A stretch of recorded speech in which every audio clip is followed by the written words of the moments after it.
Hi hello வணக்கம். எல்லோரும் எப்படி இருக்கீங்க? நல்லா இருக்கீங்களா? நாங்கள் நல்லா இருக்கோம். இன்றைக்கி உங்கள் ரொம்ப லாங் டைம் ஆச்சு. நம்ம சப்ஸ்கிரைபர்னு சொல்லக்கூடாது, சாரி. அவங்க எனக்கு சொந்தம்னு சொல்லணும். அவங்க மீன் குழம்பு வச்சு காமிக்க சொல்லியிருந்தாங்க, மங்களூர்லேருந்து. அனு அவங்க பேர். அவங்களுக்காக இன்றைக்கி மீன் குழம்பு வச்சு காமிக்கிறேன்.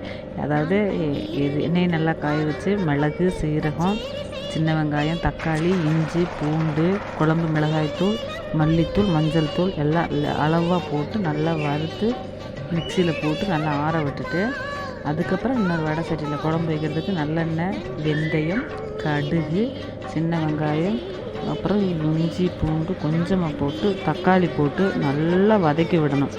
வதக்கி விட்டுட்டு நல்லா கிரேவியாக வதக்கி விடணும். வதக்கி விட்டுட்டு உப்பு போட்டுக்கணும். உப்பு போட்டு நல்லா சுத்தமாக கிரேவியை வதக்கி விட்டுட்டு, கொஞ்சம் கூட நல்லா அந்த ஆற விட்ட அந்த மசாலா இருக்கு இல்லைங்களா, அதை நல்லா ஜாரில் போட்டு வலுன்னு அரைச்சிக்கணும்.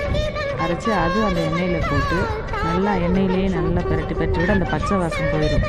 அதுக்கப்புறம் புளி தண்ணி ஊற்றிட்டு, நான் வஞ்சர மீன் தான் வாங்கியிருக்கேன். வஞ்சர மீன் புளி தண்ணி எல்லாமே கரைச்சி அதில் ஊற்றிட்டு, குழம்பு எவ்வளோ தண்ணி வேணுமோ அந்த அளவுக்கு வச்சுட்டு வஞ்சரம் ஃபிஷ் உள்ளே போட்டு அது நல்லா கொதித்து எண்ணெய் பிரிஞ்சு வர்ற வரைக்கும் நம்ம வச்சிட்டோம்னா நல்லா தலை சூப்பராக இருக்கும் குழம்பு. அதுக்கப்புறம் சூடான சாப்பாடு, வஞ்சரம் மீன் ஃப்ரை, வஞ்சரம் மீன் குழம்பு வச்சு சாப்பிட்டா செம்ம டேஸ்ட்டாக இருக்குது. இது நம்ம வீட்டில் ஒரு நாளை செஞ்சு பார்த்துட்டு கமெண்டில் சொல்லுங்கள். இந்த வீடியோ பிடிச்சிருந்தால் லைக் பண்ணுங்கள், கமெண்ட் பண்ணுங்கள், சப்ஸ்கிரைப் பண்ணுங்கள்.